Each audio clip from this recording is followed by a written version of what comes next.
2026 সাল থেকে এসএসসি পরীক্ষায় 2 বিষয়ে অকৃতকার্য হলেও একাদশ শ্রেণীতে ভর্তি হওয়ার সুযোগ মিলবে এই সিদ্ধান্ত নিয়েছে এনসিটিবি। শুধু সরকারের উচ্চ পর্যায়ের অনুমোদনের অপেক্ষা। বিশ্লেষকরা বলছেন চিন্তাভাবনা ভালো, তবে 2 নয় 1 বিষয় হলে আরও যুক্তিসঙ্গত হবে।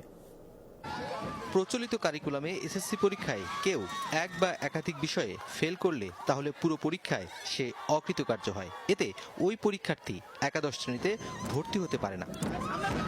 2026 সাল থেকে নতুন কারিকুলাম অনুযায়ী প্রথম ব্যাচের শিক্ষার্থীরা এসএসসি পরীক্ষা দেবে। সেই পরীক্ষায় 2টো বিষয়ে ফেল করলেও একাদশ শ্রেণীতে ভর্তি হতে পারবে। একাদশ শ্রেণীতে ভর্তি হয়ে পড়ালেখা করবে, কিন্তু শর্ত এই যে তুমি যতক্ষণ পর্যন্ত ওই দুটো বিষয়ে পাশ না করবে পরবর্তী মূল্যায়ন পরীক্ষায় অংশগ্রহণ করে, ততক্ষণ পর্যন্ত তুমি উচ্চ মাধ্যমিকের চূড়ান্ত পরীক্ষায় অংশগ্রহণ করতে পারবে। নির্দিষ্ট পরিমাণ শ্রেণী কার্যক্রমে অংশগ্রহণ করেছে কিনা এবং তার আচরণিক জায়গাটাতে কি আছে সেগুলো কিছু শর্ত আছে। প্রতিবেশী ভারত সহ দুনিয়ার অনেক রাষ্ট্রেই এমন ব্যবস্থা কার্যকর রয়েছে। আমাদের দেশেও বিভিন্ন সময়ে এটা চালু ছিল। আমরা যখন দেখছি